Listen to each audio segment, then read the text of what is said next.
அண்ணா வந்து பசங்க படிச்சுட்டா போதும் அப்படிம்பாரு.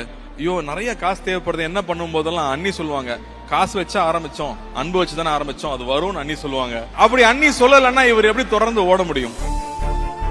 பல ஏழை மாணவர்களோட கனவை நினைவாக்கியிருக்காங்க நடிகர் சூர்யாவோட குடும்பம். அதாவது 1979 இருந்து சூர்யாவோட அப்பா கல்வி படிக்க முடியாம வறுமையில இருக்க குழந்தைகளுக்கு கல்வி உதவி பண்ணியிருக்காரு.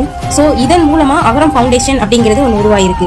இந்த ஃபவுண்டேஷன் மூலமா சுமார் 50க்கும் மேற்பட்ட doctors, teachers, engineering, diploma course, fashion designer, ஏரோயிஸ்ட்னு நிறைய பேர் சிகரத்தை தொட்டிருக்காங்க. சோ இதோட 15வது வருஷ செலிப்ரேஷனை கொண்டாடும் போது சிகரத்தை தொட்ட ஒவ்வொரு குழந்தைகளும் அவங்களோட கஷ்டப்பாதையிலிருந்து வெற்றிக்கு போன அந்த கதையை சொல்லும் போது நமக்கே புல்லரிச்சு போயிருது. இந்த ஃபங்க்ஷன் நடக்கும்போது சுமார் 3.5 மணி நேரம் இந்த ஃபங்க்ஷன் நடக்குது. அந்த 3.5 மணி நேரத்துல பாதி நேரம் சூர்யா அவங்க சொன்ன வெற்றி கதையை கேட்டு அழுதுகிட்டு தான் இருந்தாரு. என்ன மனுஷன் இல்ல. அதுலயும் முக்கியமா 2010 ஃபர்ஸ்ட் பேட்ச்ல இருக்கிற யோகி அப்படிங்கிறவரை எதிர்ச்சியா அமெரிக்கால சந்திக்கும் போது அவங்க 2 பேரும் பேசிட்டு இருக்காங்க. அப்போது சூர்யா நான் சொல்லியிருக்காங்க, இந்த 2 கார் இருக்கு, நீங்க ஒரு கார்ல உங்களை நான் டிராப் பண்றேன் அப்படின்னு சூர்யா அந்த யோகி சார்ட்ட சொல்லும் போது அந்த யோகி சார் சூர்யா நாட்ட சொல்லியிருக்காங்க, இல்லனா எனக்கு லிம்போசன் வெயிட் பண்ணவே நான் அதுல போய்க்கிறேன் அப்படின்னு சொல்லியிருக்காரு. இந்த விஷயத்தை அவரு கொஞ்சம் பாயிண்ட் அவுட் பண்ணி சொல்லி ரொம்பவே பெருமைப்படுறாரு. தெரியல வாங்க நான் 2 கார் இருக்கு உங்களை டிராப் பண்ணிடுறேன்.